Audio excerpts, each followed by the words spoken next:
அனைவருக்கும் வணக்கம். RMV the king maker இந்த டாக்குமெண்ட்ரி இதில் அவரை பற்றி பேசுறதுல எனக்கு ரொம்ப மகிழ்ச்சி. ஸோ எனக்கு ரொம்ப நெருக்கம் மரியாதை கொடுத்து என்னோட அன்பா என் மேலே அவ்வளோ அன்பா காட்டணும் ஒரு 3-4 பேருங்க. அதாவது பாலச்சந்தர் சார், சோ சார், பொன்னியின் ஆர்எம்பி சார், இவரெல்லாம் இல்லைன்னு சொல்லும்போது சில டைம்ல ரொம்ப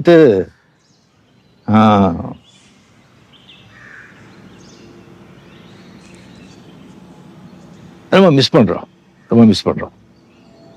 அது இந்த பாஷா விழாவில் 100 days விழாவில் அவரு ஸ்டேஜில் இருந்தார் ப்ரொடியூசரா. அந்த வெறிகுண்டு கலாச்சாரத்தை பற்றி நான் பேசினேன். எனக்கு அவ்வளோ பேசியிருக்கேன். அவரை வச்சுட்டு மினிஸ்டராக வச்சுக்கிட்டு அதை பற்றியும் நான் பேசக்கூடாது. அந்த அளவுக்கு அப்போ எனக்கு ஒரு தெளிவோ இல்லை ஒரு ஏதோ இல்லை. அதை பற்றி பேசிட்டேன். அது பேசின பிறகு அது தெரிஞ்ச பிறகு அப்போ ஒரு ஏடிஎம்கேல ஒரு மினிஸ்டராக இருந்தார் புரட்சி தலைவி ஜெயலலிதா அவருக்கு அவரை அந்த பதவியிலேருந்தே அவர் தூக்கிட்டாங்க. மினிஸ்டர் பதவியிலேருந்து தூக்கிட்டாங்க.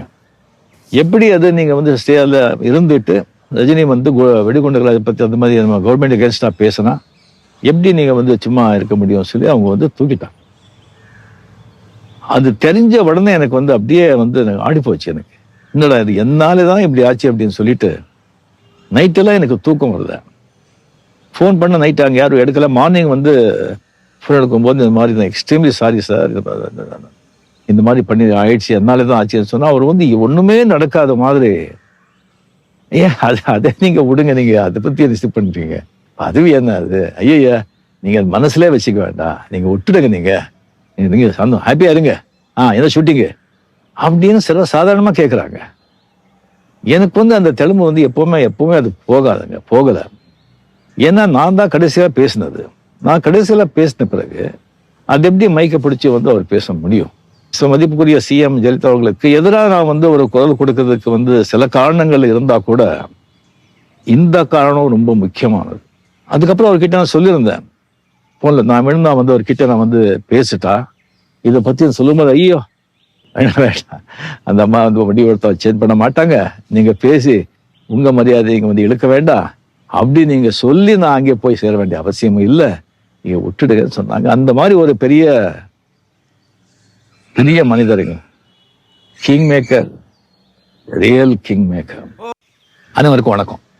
ஆர்எம்வி த கிங் மேக்கர் இந்த டாக்குமெண்ட்ரி இதுல அவரை பற்றி பேசுறதுல எனக்கு ரொம்ப மகிழ்ச்சி. ஸோ எனக்கு ரொம்ப நெருக்கம் மரியாதை கொடுத்து என்னோட அன்பா என் மேலே அவ்வளோ அன்பா காட்டணும் ஒரு 3-4 பேருங்க. அதாவது பாலச்சந்தர் சார், சோ சார், பொன்னியின் ஆர்எம்பி சார், இவரெல்லாம் இல்லைன்னு சொல்லும்போது சில டைம்ல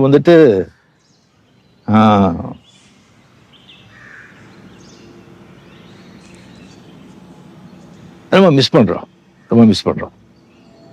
அது இந்த பாஷா விழாவில் 100 days விழாவில் அவரு ஸ்டேஜில் இருந்தார் ப்ரொடியூசரா. அந்த வெறிகுண்டு கலாச்சாரத்தை பற்றி நான் பேசினேன். எனக்கு அவ்வளோ பேசியிருக்கேன். அவரை வச்சுட்டு மினிஸ்டராக வச்சுக்கிட்டு அதை பற்றியும் நான் பேசக்கூடாது. அந்த அளவுக்கு அப்போ எனக்கு ஒரு தெளிவோ இல்லை ஒரு ஏதோ இல்லை. அதை பற்றி பேசிட்டேன். அது பேசின பிறகு அது தெரிஞ்ச பிறகு அப்போ ஒரு ஏடிஎம்கேல ஒரு மினிஸ்டராக இருந்தார் புரட்சி தலைவி ஜெயலலிதா அவருக்கு அவரை அந்த பதவியிலேருந்தே அவர் தூக்கிட்டாங்க. மினிஸ்டர் பதவியிலேருந்து தூக்கிட்டாங்க. எப்படி அது நீங்கள் ஸ்டேல இருந்துட்டு ரஜினி வெடிகுண்டுகளை பற்றி அந்த மாதிரி நம்ம கவர்மெண்ட் அகேன்ஸ்டாக பேசினா எப்படி நீங்கள் சும்மா இருக்க முடியும் சொல்லி அவங்க தூக்கிட்டாங்க. அது தெரிஞ்ச உடனே எனக்கு அப்படியே ஆடி போச்சு. எனக்கு என்னடா இது என்னாலே தான் இப்படி ஆச்சு அப்படின்னு சொல்லிட்டு நைட்டெல்லாம் எனக்கு தூக்கம் வருது. ஃபோன் பண்ண நைட்டு அங்கே யாரும் எடுக்கல. மார்னிங் ஃபோன் எடுக்கும்போது இந்த மாதிரி தான் எக்ஸ்ட்ரீம்லி சாரி சார், இந்த மாதிரி பண்ணி ஆயிடுச்சு, என்னாலே தான் ஆச்சுன்னு சொன்னால் அவர் ஒன்றுமே நடக்காத மாதிரி அதை நீங்கள் விடுங்க, நீங்கள் அதை பற்றி ரிசீவ் பண்ணுறீங்க, அதுவும் என்ன அது, ஐயா நீங்கள் மனசுலேயே வச்சுக்க வேண்டாம், நீங்கள் விட்டுடுங்க, நீங்கள் சந்தோம் ஹாப்பியாக இருங்க, என்ன ஷூட்டிங்கு அப்படின்னு சாதாரணமாக கேட்குறாங்க. எனக்கு